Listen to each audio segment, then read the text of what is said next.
Je me permets de commencer. Je vais parler d'un sujet un peu... j'ai envie de je le vendre très mal, cette réunion, cette conférence. J'ai l'impression que c'est un peu chiant de parler de comment on organise des réunions. Si vous disiez juste avant cette conférence, il y avait une superbe conférence d'Eli qui va vraiment rentrer dans la technique. Moi, ça va être plus être sur comment moi je fabrique ma sauce qui me plaît bien et que j'aime goûter un peu tous les jours, qui me fait me sentir bien au travail. Ce que j'ai appris là, ça vient pas de moi. J'ai suivi une formation de 6 jours, bref, sur les postures de coopération, mais j'en parlerai juste après. Et pour me présenter juste rapidement, je me présente comme un torréfacteur de data. C'est un mot qui peut prêter à sourire, mais en 2015, j'étais à l'Agile Tour en tant que participant. Et un conférencier a présenté un auteur que je ne connaissais pas du tout, Alain Damasio. Depuis, j'ai lu tous ses livres, et en gros, dans son dernier, il parle de... j'ai jamais vu quelqu'un décrire aussi bien mon métier. Du coup, j'ai dit, ok, maintenant, je vais me présenter comme torréfacteur de data. Autrement dit, avant, je me présentais comme développeur orienté data, avec un aspect Ops, c'est-à-dire DevOps, c'est la culture de l'amélioration continue sur les infra et des devs, quoi. Et ce que je fais au quotidien, c'est démocratiser l'accès à la data dans les entreprises.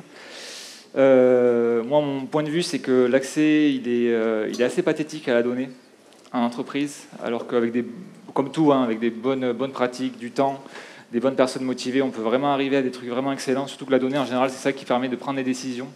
Du coup, moi, je suis souvent un peu triste quand j'interviens dans des entreprises où c'est un peu la ramasse sur ça, et en quelques mois, on arrive à faire vraiment avancer des choses vers des métriques intéressantes. Je fais aussi de la facilitation, mais moins côté peut-être coach agile. Je fais plutôt de la facilitation d'ateliers scientifiques sérieux comme la fresque du climat, fresque du numérique et l'atelier d'automne. S'il y en a qui sont à Montpellier le week-end prochain pour le festival Le Monde Nouveau, j'anime à 14h un samedi, un d'automne. Voilà, je vous invite vraiment à vous... si vous ne connaissez pas l'atelier, c'est vraiment un outil qui marche super bien, qui a été fait par l'ancien... je fais sans jugement. Il a été fait par l'ancien ministre de l'économie Bruno Le Maire. Par exemple, du coup, c'est vraiment pas un truc de bisounours, c'est un truc super sérieux. Voilà, mais qui est à la fois convivial. J'ai 10 ans d'expérience dans des entreprises numériques, que ce soit scale-up ou start-up ou banque. Et là, actuellement, je bosse pour un ensemble d'associations dont font partie notamment Quota Climat et Climat Média. Et en novembre, on va sortir un très bel outil. Du coup, je vous invite vraiment, qui va servir à plein de citoyens et de citoyennes, vraiment à vous abonner à leur compte parce qu'on va faire un truc vraiment sympa, orienté data. Voilà. Pour présenter ce que je vais présenter, c'est pas de moi, je le répète, c'est issu d'un organisme de formation qui s'appelle Fertile. Eux, ils se présentent plus comme une école de la coopération, de l'engagement au service des bascules écologiques, sociales et démocratiques. C'est une formation, j'ai des amis qui m'ont recommandé pendant 1 an et demi de la faire. Je leur ai dit non, mais moi j'ai déjà suivi des formations super avec SmartView. Je pratique l'agilité en tant que développeur depuis 10 ans. Désolé, mais j'ai vraiment autre chose à faire que me former pendant 6 jours. Au bout d'un moment, j'ai dit ok, j'ai eu un petit créneau. En mai dernier, j'y suis allé. Et j'ai vraiment regretté, bref, je vous spoil un peu, mais j'ai vraiment regretté de ne pas l'avoir fait avant.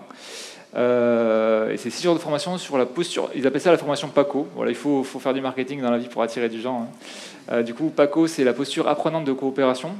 Apprenante, c'est un mot important, et moi, ça me définit assez en tant qu'ingénieur, parce que j'ai une posture que j'appelle d'éternel étudiant. C'est-à-dire que chaque jour, j'essaye d'apprendre des nouvelles choses. Je ne connais pas tout. Quelqu'un qui est novice sur le sujet, il peut très bien m'apprendre des choses. Voilà, c'est un peu la posture que j'aime apprendre. Et de coopération, la coopération, c'est un mot aussi qui me touche, parce que je trouve que c'est ça qui fait j'allais dire la magie, mais c'est un mot fort. C'est ça qui fait un peu le sucre pour lequel je travaille dans des projets, c'est-à-dire apporter de la valeur, des produits cool, ok, c'est sympa, mais quand on est 6 à collaborer ensemble et qu'on arrive à faire des résultats, j'ai toujours la magie qui vient, des beaux résultats, c'est ça qui me touche en plein cœur, voir comment les gens collaborent ensemble, coopèrent ensemble.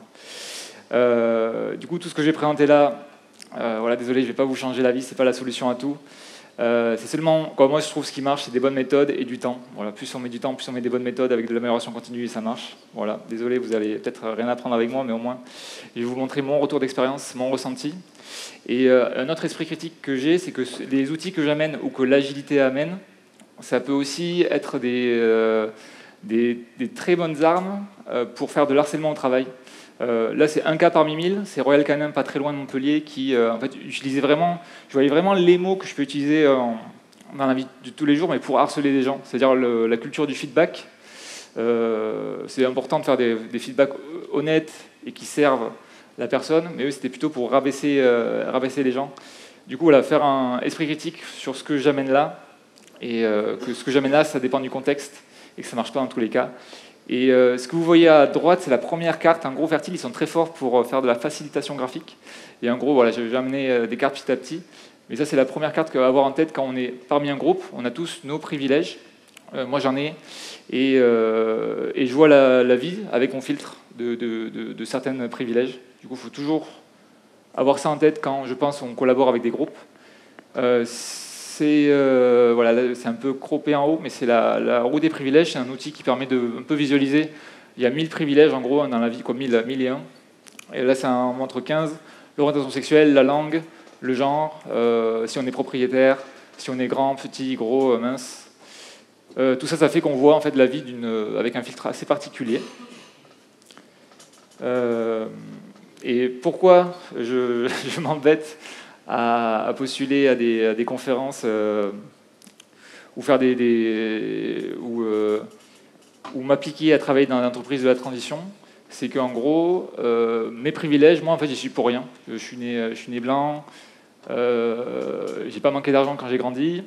Ça m'a permis de faire un bac+5, ça m'a permis d'accepter des CDI dans des boîtes start-up pas trop stables.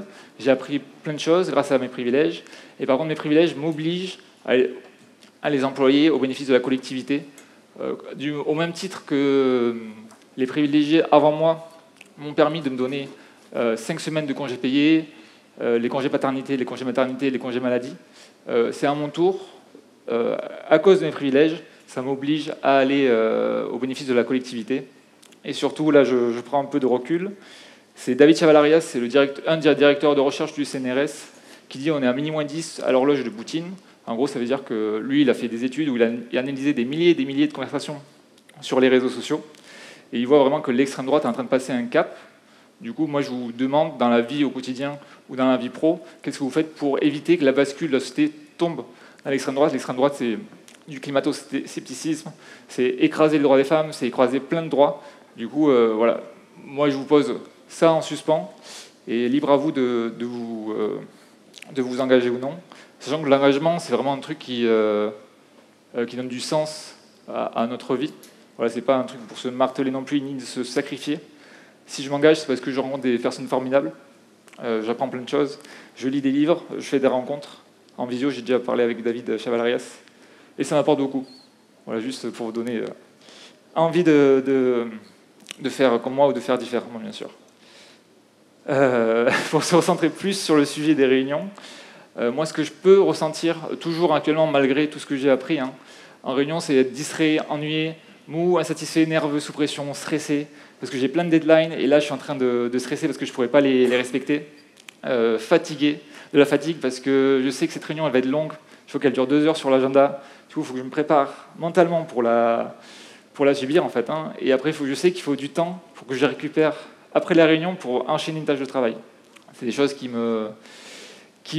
m'arrivent assez souvent, et du coup, ma productivité est plutôt moyenne. J'ai un sentiment de mal-être au travail, et ça génère du burn-out ou du bore-out, c'est l'ennui au travail. C'est un peu la maladie de notre génération.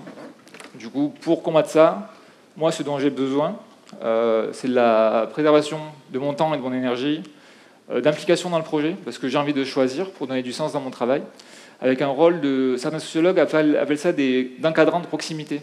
C'est-à-dire que j'aime faire, je fais, mais à la fois j'encadre le projet. Voilà. Je choisis la route, on co-choisit la route où on va avec le produit. Ce qui m'aide pour me sentir bien aussi, c'est prendre ma place, me sentir un lien d'appartenance dans le groupe, de la considération, du respect envers moi et envers les autres, et de la confiance. Voilà, ça, quand j'ai tout ça dans les groupes, je me dis j'ai envie de travailler avec ces gens-là, tout simplement. L'étape 0, on revient encore plus dans les réunions, c'est l'étape 0, c'est un terme que j'ai entendu un peu dans l'Agile Tour, du coup j'étais trop content. C'est un temps de centrage, c'est certain, pour vous c'est acquis depuis des années. Moi c'est un peu récent. Avant, fallait que je sois productif, c'est-à-dire que voilà, il fallait que dire, Paul, lui il va au charbon, il est toujours occupé, il n'a jamais le temps pour nous aider parce qu'il est très occupé, quoi. Du coup, ça donnait quoi? J'enchaînais plein de réunions, j'enchaînais tâche sur tâche, même je codais ou je faisais autre chose pendant les réunions, parce que voilà, il fallait que je sois productif, alors que bon... voilà, je me voilais, je pense, un peu la face sur je privilégiais la quantité plutôt que la qualité. Maintenant, ben, je prends du temps pour en gagner. J'ose me prendre 10 minutes. J'ai fait ma pause, mais en plus, je prends 10 minutes juste avant de faire une réunion pour vraiment me préparer mentalement. Par respect pour mes collègues, j'ai envie, quand je suis en réunion, d'être là, disponible pour eux, avec mon cerveau à 100%, et pas à 10%, parce que je viens de faire une grosse tâche avant, j'ai le cerveau en compote et je peux vraiment pas répondre à leurs questions. Ou sinon, ou même tout simplement, je digère la tâche d'avant, voilà, je me prépare, et même je me pose sur qu'est-ce que je viens chercher en fait dans la réunion. Même si elle est récurrente, c'est toujours bien de me dire qu'est-ce que je peux amener là-dedans. Et du coup, se demander qu'est-ce que je viens apporter à cette réunion, c'est savoir poser l'intention de ce qu'on va faire dans ce temps dédié. Et là, c'est très important. Je confondais souvent, ou je confonds parfois encore, l'objectif de l'intention. L'objectif, c'est là où on va, voilà. Et l'intention, c'est la raison pour laquelle on y va. Une petite aide qui m'aide à planifier, à mettre le doigt sur l'intention d'un moment, c'est se dire, à la fin de la réunion, je serai heureux si... voilà, on a fait la chose. C'est-à-dire que quand on prévoit des mises à jour de notre base de données hypercritique, en fait, c'est pas ça qu'on fait. Hein. En fait, c'est vraiment l'intention derrière ça, c'est améliorer la cohésion du groupe. Parce que je sais que si on met pas à jour le serveur, en gros, sûrement, la personne d'astreinte, à 4h du matin, il va se prendre, elle ou il va se prendre un bug de l'enfer, et ça va lui gâcher ce week-end. Et ça, ben, en fait, il va, petit à petit, ça va grandir un peu la haine envers les personnes feignantes du groupe qu'il peut identifier comme feignants. Et au bout de 6 mois, 1 an, 2 ans, le groupe explose et ça crée des turnovers. Hein. Ça, c'est du vécu. Et la dernière, c'est une petite blague que j'ai ajoutée juste avant la réunion. C'est voilà, objectif, faire de l'agilité, mais en fait, l'intention, c'est de vendre des formations. Voilà, ça, c'était gratuit, désolé. Du coup, c'est le sujet, c'est parler avec intention. Du coup, à la suite de la formation, ce qui est sympa, c'est qu'il nous donne un petit kit pour ne pas oublier ça. Du coup, ouais, c'est réfléchir avant de parler, quoi, tourner cette fois sa langue dans sa bouche et prendre du temps surtout pour préparer le moment qu'on va passer ensemble. Dans un groupe, ce qui aide, ce qui huile les échanges, je trouve que c'est définir des principes communs. J'aurais pu penser que, ok, on se met des règles de vie collective, et ça peut nous restreindre. Alors que pas du tout, hein. On a des lois dans la société, et ces lois-là, ça nous crée un espace de liberté. J'ai pas le droit de conduire à 280 sur l'autoroute, même si non, j'aime pas ça, mais même si potentiellement j'aurais un kiff à faire ça, ça pourrait potentiellement tuer des gens. Du coup, non, on crée des lois pour créer un espace de liberté, et pour que tout le monde puisse circuler de façon la plus sécuritaire possible. Et du coup, cet espace de liberté-là, créé par ces principes communs que je vais détailler, ça crée du coup une bonne sauce que j'aime manger tous les jours. Mais cette sauce, elle est évolutive, c'est-à-dire que mes goûts peuvent changer. Et aussi, elle est objectable, c'est-à-dire que si quelqu'un est intolérant à... je pars sur une métaphore cuisinaire, mais si elle est intolérante à la coriandre, en général, ça marche bien. Je pense qu'il y a des personnes qui n'aiment pas la coriandre ici. Tout simplement, on fait sauter ce principe-là. En fait. Voilà, il ne faut vraiment pas se dire que c'est by the book et on change rien de tout ça.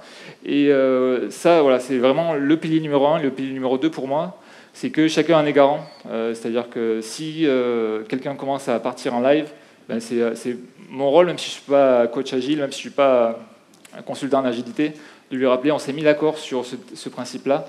Si tu ne le respectes pas, je pense que voilà, le groupe est en train de perdre son espace de liberté. C'est une manière un peu de faire la police, mais je pense que si on a des lois, c'est parce qu'on veut créer des espaces de liberté, et c'est ça qui est assez important. Pour mettre mettre du réel sur ce qui est évolutif et objectable, moi pendant des années, j'ai un peu souffert durant les daily stand-up meetings. C'est les petits formats où on prend 10 minutes le matin ou le soir pour dire qu'est-ce qu'on a fait dans la journée, ou qu'est-ce qu'on prévoit de faire. Moi, si j'avais senti la légitimité, que je fais partie du groupe autant que le lead ou que le PO, j'aurais osé poser la question, est-ce que c'est encore utile ou est-ce qu'on pourrait faire évoluer le format? Voilà, c'est une simple question qui permet en fait de me sentir moins ou plus à l'aise. Ça m'a permis de me sentir plus à l'aise au travail. Et un exemple, c'est j'ai pu travailler à beta.gouv.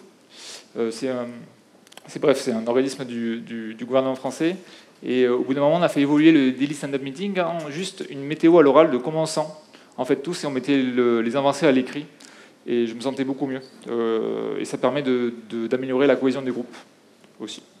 La souveraineté, en gros, c'est avoir un périmètre sur lequel on a des responsabilités et de l'autorité, même si c'est un contexte donné, pas pour écraser les autres, voilà.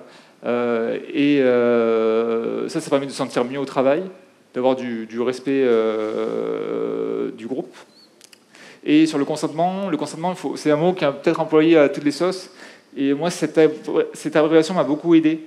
C'est le oui réel. Il faut aller chercher des oui réels qui sont réversibles, éclairés. C'est-à-dire, on sait dans quoi on s'engage, en fait. Enthousiaste, c'est qu'on a vraiment envie de le faire. Libre et spécifique. C'est-à-dire que si je m'engage pour faire quelque chose et que ça change, même mon consentement, il est plus valable.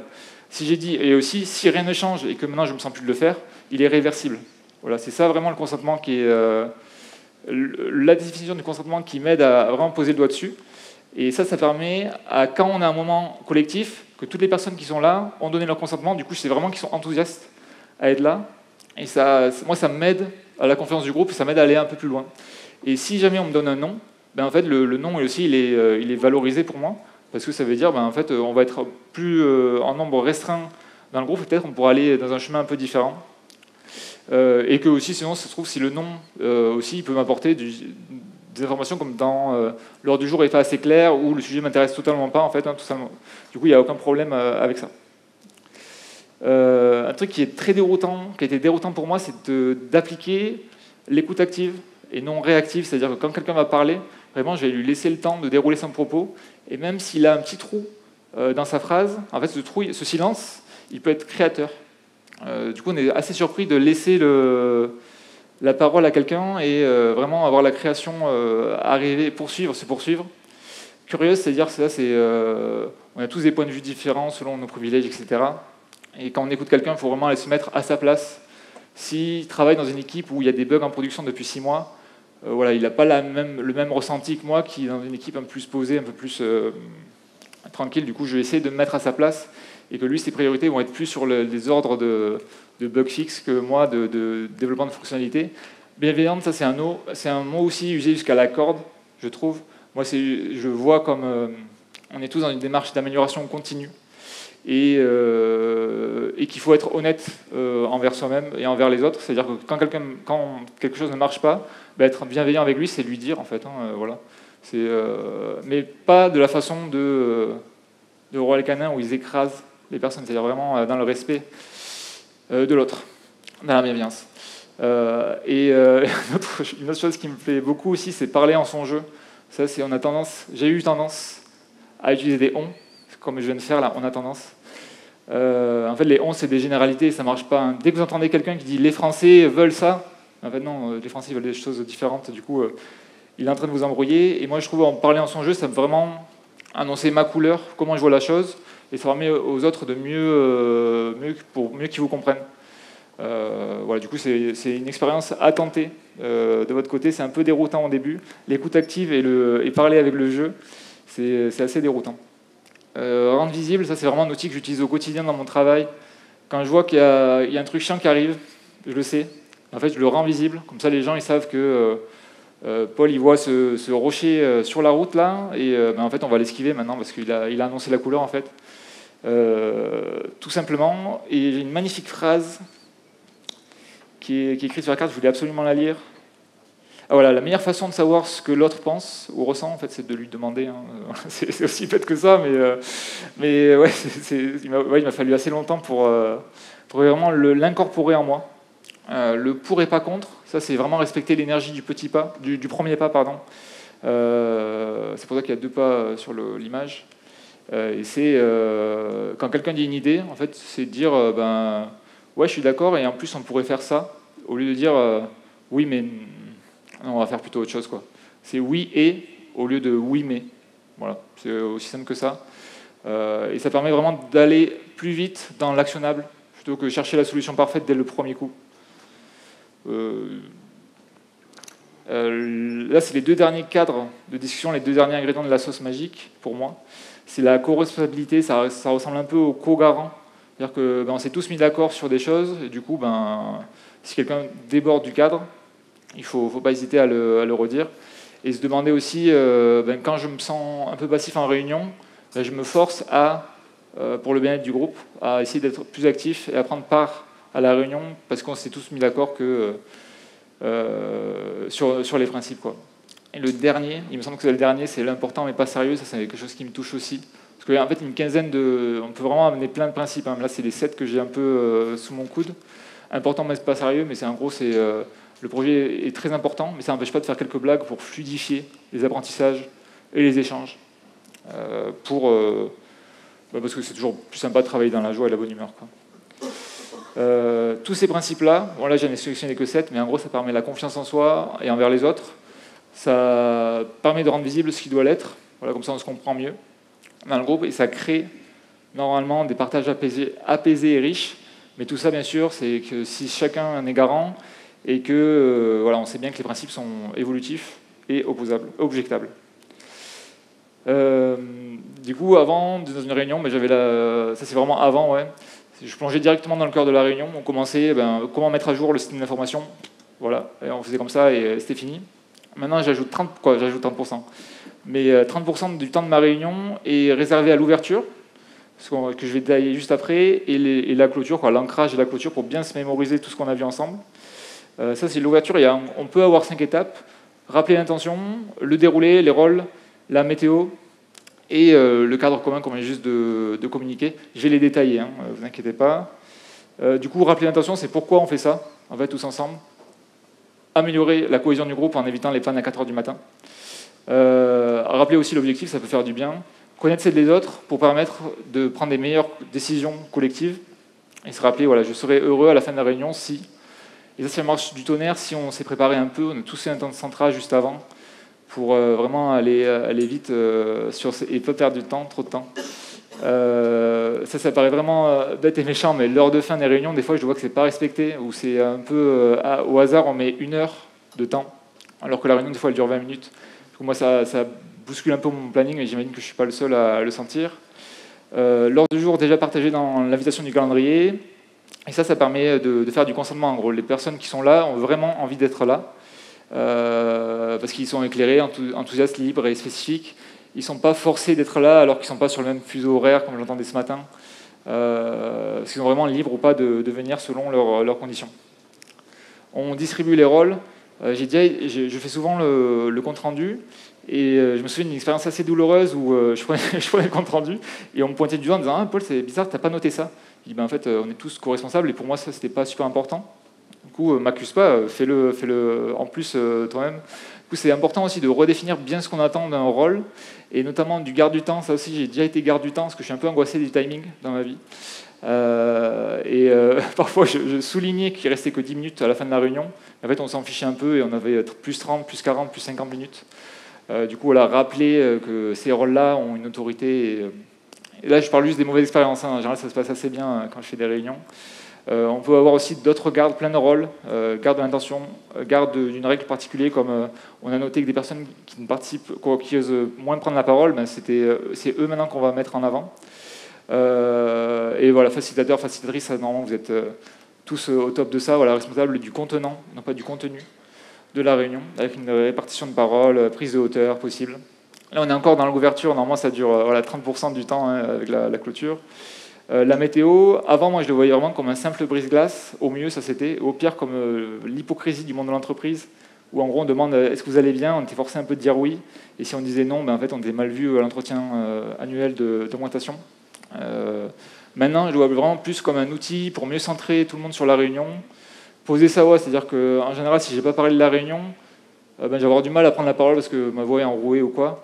Poser ma voix dès le début, ça m'aide à... En fait, ça m'échauffe, tout simplement, la voix, et ça m'assure que tout le monde m'a écouté, que mon micro marche bien si je suis en télétravail.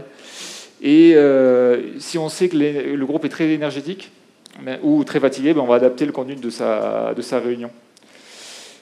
On va rappeler les gestes. D'ailleurs, là, je trouve...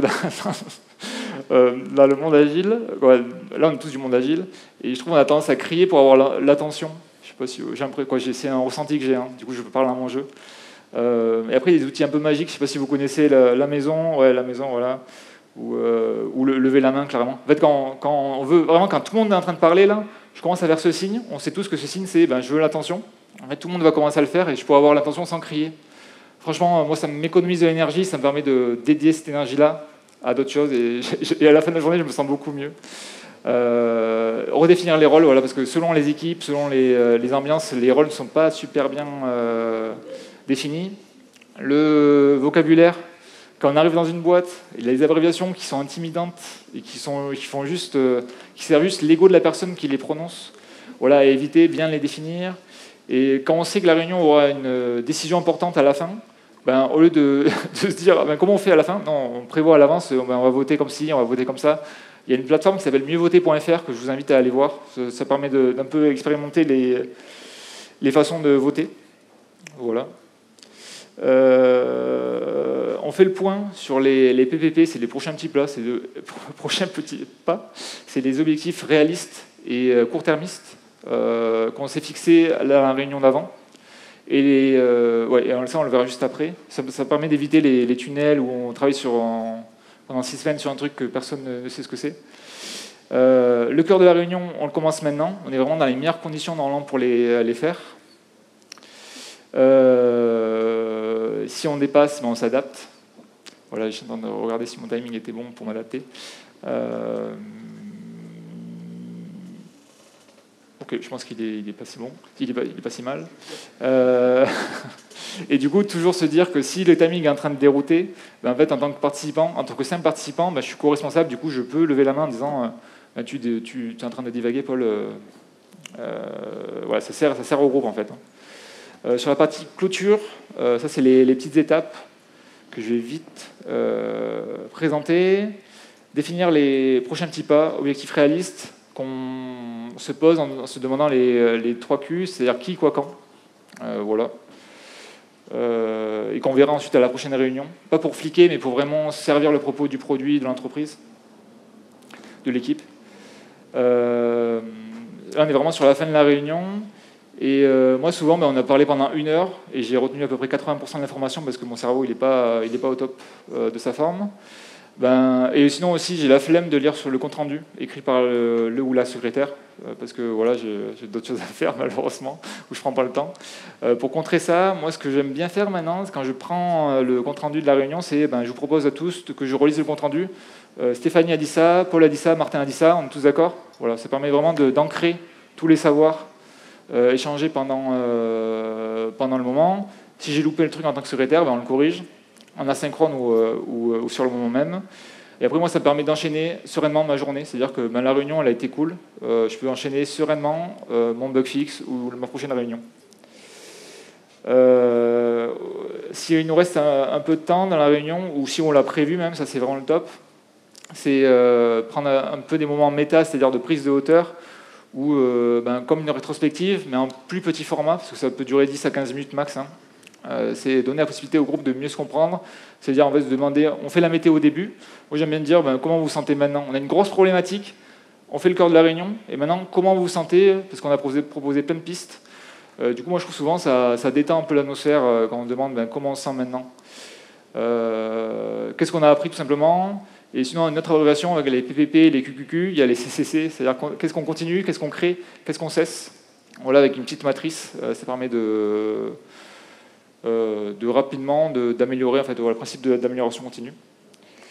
Et pour clôturer, ça c'est un truc que j'ai observé pas mal de fois en télétravail, c'est enchaîner plein de réunions et les gens ils disent bye bye dans le chat. Je sais pas si vous l'avez ça, juste avant que la réunion. Ouais. J'ai toujours de la gêne et de la frustration quand ça arrive. Du coup là pour mieux cadrer ça, en fait, mieux définir le rôle du garde du temps, rappeler le cadre avec le principe d'échange, co-responsabiliser tout le monde. Et le mieux, c'est si jamais on sait qu'on a une contrainte forte, on doit partir 15 minutes en avance, mais en fait prévenir tout le monde en disant désolé, je suis vraiment désolé, mais je dois partir 15 minutes avant. Parce qu'en fait, on est des humains et du coup, voir quelqu'un qui se déconnecte ou qui part en plein milieu de notre réunion, c'est pas super sympa. Un truc que j'aime bien proposer aussi, c'est pour s'assurer que tout le monde est un peu. Qu'il ait pu parler ou qu'elle ait pu parler, c'est proposer un mot de la fin à n'importe qui. Voilà, la fin de la réunion. C'est toujours pour mettre l'humain au centre. Ça peut être, c'est super libre, mais je trouve que c'est dans l'idée de cohésion d'équipe et d'apaiser les relations sociales au sein du groupe. truc super important, quoi, qui m'anime dans mon travail, c'est quand on fait des choses dures, en fait, quand elles marchent, il faut les célébrer, quoi, parce que sinon, moi, j'arrête de faire mon métier. Du coup, voilà, ce que je peux sentir des fois, c'est le manque de reconnaissance ou de cohésion.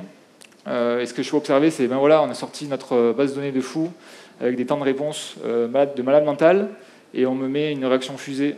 Voilà, y a pas plus, sur Slack, pardon, ou Teams, il n'y a pas plus froid. Moi, j'ai mon cœur qui je mets une réaction désappointée quand j'ai la réaction fusée.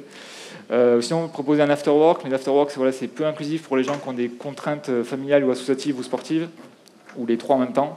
Et souvent, il y a de l'alcool. J'ai vraiment envie des afterworks sans alcool dans l'entreprise. Dans le monde associatif, je l'ai déjà vu. Je ne sais pas si une boîte ici fait des afterworks sans alcool. Mais ouais. Ouais, voilà, ouais. Et souvent, c'est à la racine du mal. Du coup, des fois, ça peut être un peu bizarre de faire des reconnaissances comme ça. Là, je suis revenu un peu sur le manifeste agile et j'ai bien aimé. D'ailleurs, Ellie l'a montré aussi dans sa conférence que voilà, il y a donner leur environnement et le soutien. Vraiment, le soutien, pour moi, c'est la célébration dont elles ont besoin pour mener à bien leur travail. Voilà, c'est juste pour vraiment vous dire que la célébration, c'est très important dans l'entreprise. Et ce que je propose, c'est mon point de vue en tant que moi, c'est quand je remercie quelqu'un, je réfléchis bien à mon intention, parce que des fois on peut avoir des intentions cachées aussi. Est-ce qu'on veut avoir la promo, est-ce qu'on veut changer d'équipe, etc. Du coup, chercher une intention positive et mettre en avant la personne avec des mots précis. Moi, j'ai une petite fiche d'adjectifs qui me sert pour essayer de trouver des mots un peu différents et un peu plus réfléchis. Voilà. Et ça, je peux le faire en public ou en privé selon le consentement de la personne. Et aussi, ça c'est pour moi, j'avais tendance de faire un ping-pong verbal. Dès qu'on me faisait un compliment, on me disait Paul, t'es vraiment bon. Je dis non, c'est toi la personne la plus forte. Voilà. Du coup, là, c'est vraiment un travail sur soi, d'accepter un peu les compliments. Et si la personne me donne un compliment, moi je suis dans la posture de la prochaine fois qu'elle fait un truc bien, je lui rendrai croissant son compliment. Voilà, du coup, une petite invitation à faire un travail sur soi, sur accepter les compliments des autres. Ma petite conclusion, le PFH, est-ce que ça parle à des gens dans la salle ? Et je suis trop content s'il n'y a personne qui connaît. Du coup, c'est trop bien. Peut-être vous n'osez pas. C'est le putain de facteur humain. Moi, ouais, ok, je m'attendais pas à cette réaction. Mais en gros, c'est vraiment... je m'accrochais à ça. Dès qu'il y avait une faille dans mes projets, je me dis, non, mais c'est les humains, ils sont comme ça, de toute façon, ça foire. C'est parce qu'on est humain. Et j'avais vraiment cette phrase en tête, c'est un musicien qui s'appelle Oxmo Puccino qui dit dans un de ses textes ok, si vous n'aimez pas ma musique, essayez-vous d'aller mettre plus de 10 personnes d'accord. Non, je sais que c'est impossible de mettre 10 personnes d'accord, du coup, respect pour ce que tu fais. Maintenant, vraiment, je suis dans une posture de, en fait, non, le putain de facteur humain, il n'existe pas. Ça, je le vire de mon cerveau, parce qu'apparemment, vous ne le connaissez pas, et tant mieux. Il n'y a pas de mauvaises personnes, il faut juste du temps et des bonnes méthodes. Voilà, c'est tout ce que j'ai en tête pour vous. Et je suis désolé que je n'ai pas de recette magique, que des principes de discussion, de respect, de valorisation de l'équipe. Et voilà, bonne chance pour toutes vos coopérations dans vos réunions. C'est mon petit mot de la fin.